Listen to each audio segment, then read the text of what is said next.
Welcome to Back to the Bible.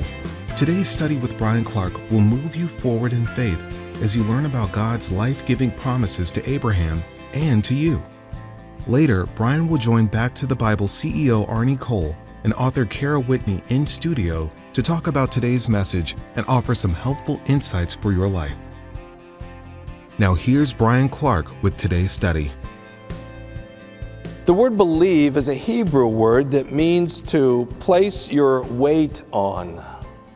One of the ways we would think of that would be whether or not a lake or a pond is frozen enough that you're willing to go out there and put your weight on it. If you believe, like this Hebrew word, you're willing not just to say, I believe, but you're willing to step out on the pond. You may ask me, do you think the pond's thick enough? And I might say, yes, I do. Mark, would you step out there? Well, that means I don't know that I really believe it. This Hebrew word doesn't mean some sort of intellectual assent. It means that I'm willing to step out and put my faith, to trust.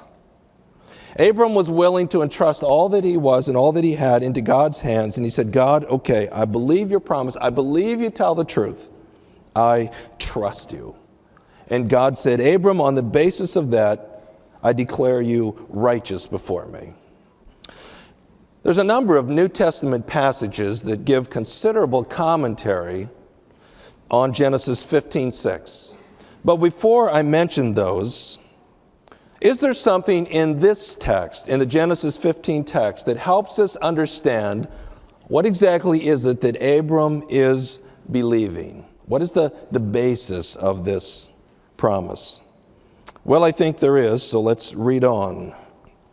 Verse 7, and he said to him, I am the Lord who brought you out of Ur of the Chaldeans to give you this land to possess it. And he said, O Lord God, how may I know that I shall possess it? Again, Abram is asking the question to gain understanding. God, I understand what you've said and what you've promised. We'll possess this land. But here are the circumstances. There's a whole bunch of people living in the land, and they don't seem like they want to leave. And you've promised that I'm going to possess the land. There seems to be quite a considerable gap between those two. How is this going to happen? In a sense, what Abram is saying is, God, could we maybe write up a contract that would explain this? In ancient language, a covenant.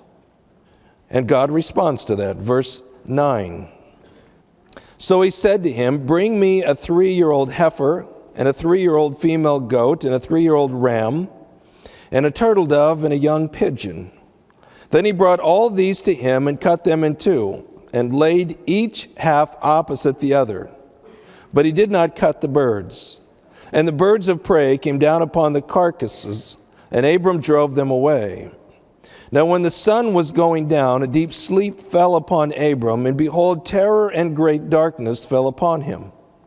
And God said to Abram, know for certain that your descendants will be strangers in a land that is not theirs, where they will be enslaved and oppressed 400 years.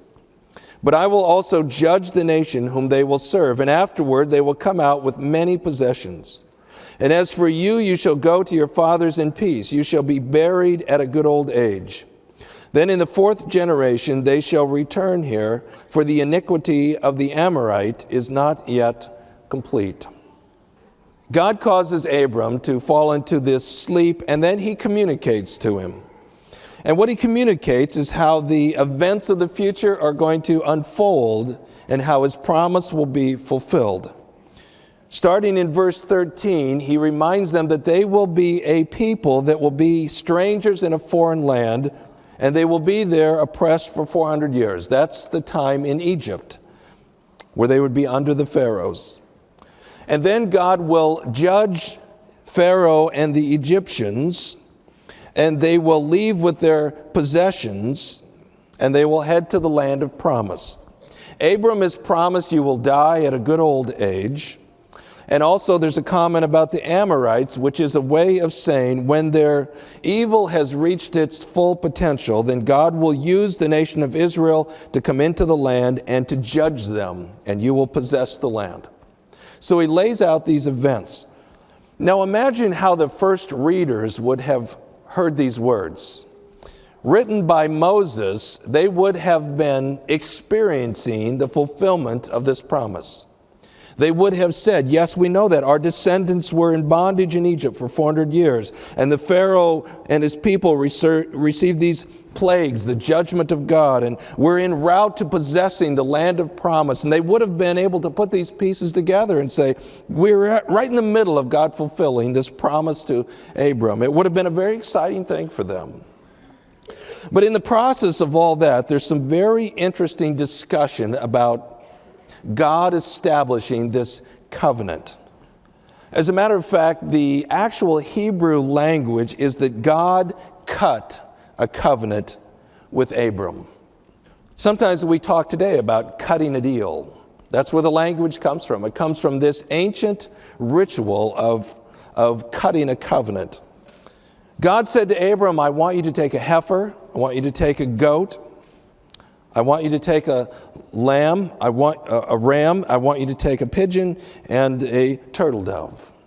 And as soon as he said that, Abram knew exactly what to do. As a matter of fact, the text indicates God didn't have to tell Abram what to do, he knew. In the ancient Near East, this was how they cut a covenant. This was the deal. So what they would do is they would find an area that had two banks that sloped and then came down to the middle. They would take these animals and they would cut them from nose to tail and split them right in half, and they would lay the two halves on these two banks so that the blood would run down and puddle in the bottom. These covenants were always cut between a greater power and a lesser power. And it was always the responsibility of the greater power to go first. And he would remove his sandals and he would walk between the halves of these animals. And in so doing, he would wade through ankle-deep blood, and it would splash up on his legs. It was very graphic. And he would picture what meant that if I fail to keep this covenant in any way, this is what you may do to me. This is what you may do to me. So he would walk through the blood. And then the lesser king would take off his sandals and he would walk through the blood. And again, it was the symbolism, if I fail in any way to keep this covenant, this is what you may do to me. You may shed my blood for failure to keep the covenant. As soon as God told Abram what he wanted, Abram knew what was coming. If you follow the chronology, there was a 24-hour lapse there where Abram probably took most of the day to find these animals and to find the spot and to cut them and lay this all out. What he had time to do all day is to think. As a matter of fact, the text says that Abram was terrified. This great darkness came over him. What was he terrified of? He was terrified of what he knew God was now going to demand of him. He knew what was coming, that he and God would walk through the blood. And he knew there was no way that he could keep the covenant. There was no way that he could live up to God's standard. Therefore, the covenant would be broken, his blood would be shed, the promises would be null and void. So he was absolutely terrified. He was terrified of what he knew God was now going to demand of him.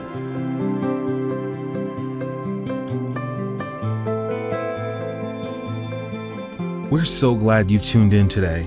Here at Back to the Bible, our heart is to share God's Word to help you experience a closer walk with Christ and move forward in faith. So to support you along the way, we've designed a wide variety of resources, and they're available at backtothebible.org.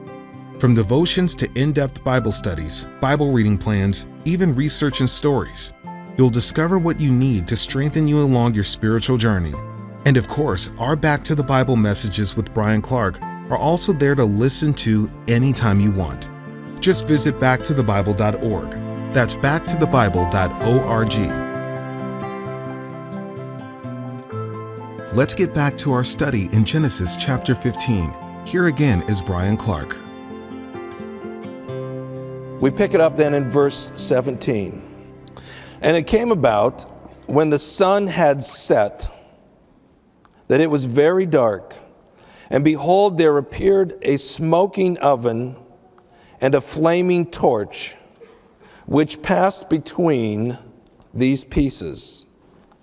On that day, the Lord made a covenant with Abram, saying, to your descendants I have given this land, from the river of Egypt as far as the great river, the river Euphrates, the Kenite, and the Kenizzite, and the Cadmonite, and the Hittite, and the Perizzite, and the Rephaim, and the Amorite, and the Canaanite, and the Girgashite, and the Jebusite. This is an amazing picture as Abram sleeps, but still sees this carried out. You have this smoking oven, could be translated with a flaming torch, that represented the presence of God, represented the all-consuming holiness of God. And that oven passed through the blood, through the halves, through the blood, establishing this covenant. But what was unusual is Abram did not follow. Abram did not pass through the blood.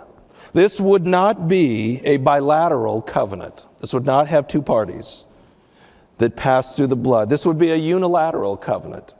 God himself, and only God, would pass through the blood, which was his way of saying, Abram, if either you or I break this covenant in any way, it will be my blood that will be shed for your forgiveness. And it was upon that covenant that the promise would be kept to Abram.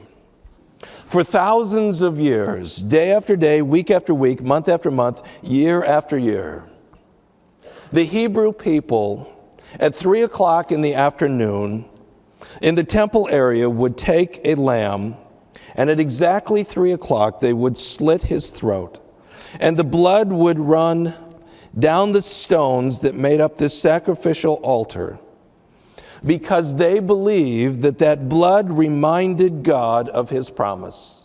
When they saw that blood, they believed it reminded God of his promise to Abram that if either of us fail, it will be me that will shed my blood to make the covenant right. And so for a couple thousand years, that was practiced until God became flesh and was nailed to that cross. And just as in the Abrahamic covenant, for 3 hours that afternoon, it was dark and terror filled the land. At the end of that darkness, at exactly 3 o'clock that afternoon, when the priests down in the temple put the knife to the throat of the lamb, at that very moment when the lamb was slain, Jesus gave up his spirit and he died, thus fulfilling the covenant that God had made 2,000 years before. God had promised that if you don't keep the covenant, it will be my blood that will be shed to make it right. In both Romans chapter 4 and Galatians chapter 3, Paul offers significant commentary on Genesis 15:6. In both cases, he was writing to an audience, whether in Rome or in Galatia, that believed somehow they had to perform to be right with God. There were all these religious hoops they had to jump through in order to be declared righteous before God. And in order to convince them that simply was not the case, Paul reaches back all the way into the Old Testament and he pulls out the story of Abram and this covenant, and he says that's not the way it is at all. Abram believed, and he was credited with righteousness. There's some of you here that really, really struggle with this. you struggle with understanding that it's on the basis of God's shed blood that you're acceptable to Him. You just keep trying to perform. You just keep trying to do something. You just keep trying to jump through the religious hoops in all sincerity to somehow be acceptable to God. You need to take a very close look at the imagery of this covenant in Genesis 15. It was not you and God passing through the blood. It was only God. And that was His way of saying that if you break the covenant, I will pay the price. It will be my blood that will be shed so that you can receive the promise. And that's exactly what He did. It says in both Romans 4 and Galatians 3 that if you choose to believe, if you choose to trust that that's what God did in order to keep the covenant and offer this promise to you, that you become a child of Abraham. You become a recipient of the covenant promise. There's some of you here and you really struggle with this whole concept of eternal security. Today you feel saved, tomorrow you might not, and you just go up and down like a roller coaster. That might be valid if it was you and God passing through the covenant. But it wasn't. It wasn't. It was God alone. Therefore, your salvation is not based on your performance, as good or as poor as it may be. That's never been what makes you righteous before God. It is based solely on God's willingness to shed His blood in order to keep the covenant. If you have never trusted Jesus' death on the cross, His shed blood for your sin. Maybe you've been jumping through the religious hoops and trying to do the religious performance, and maybe this morning you say, it all finally makes sense. Maybe this will be your hour of decision, by faith, just to believe that God tells the truth. You don't have to perform, you don't have to do, you just believe. If you do, God will credit it to your account as righteousness. You will stand right before God.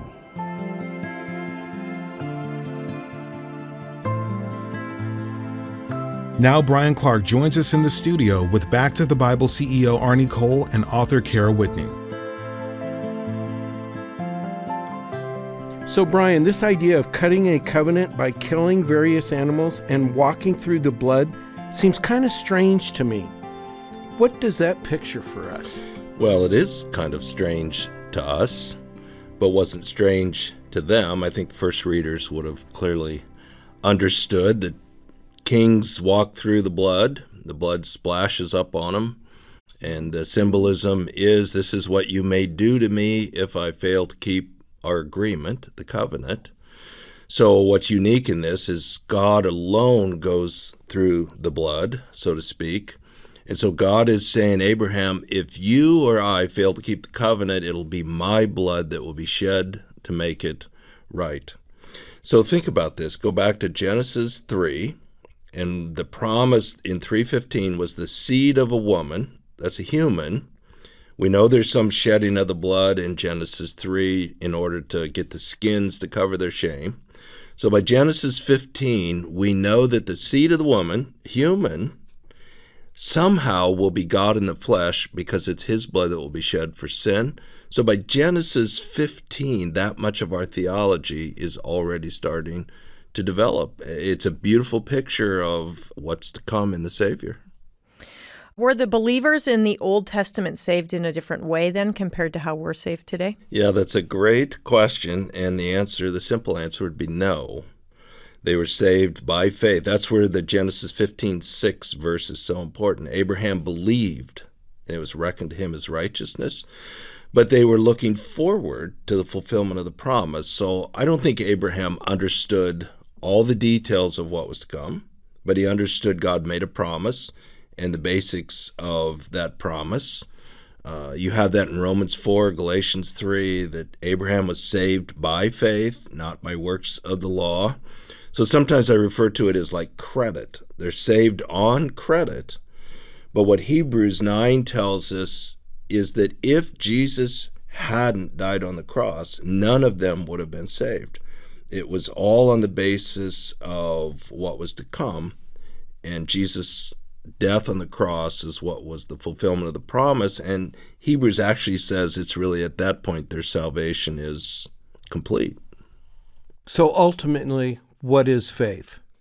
So faith is belief, but it's not just an intellectual assent. It's a belief that moves to action. The Hebrew word means to stand on. So you think about here in Nebraska in the winter, if you believe that the pond is frozen, then you step out on it. That's kind of the picture there. So Hebrews 11:1. So I don't think Hebrews 11:1 is the definition for faith. It's kind of a definition for Hebrews. But basically it says it's the assurance of things hoped for. So hope is something that's in the future but guaranteed. So it's the assurance, it's the substance. I believe that, the conviction or the evidence of things not seen. So that Hebrews definition is I believe what God promised is true to such a degree that I actually live that way today. So it's belief, but it's belief that manifests itself in action. It defines the trajectory of my story.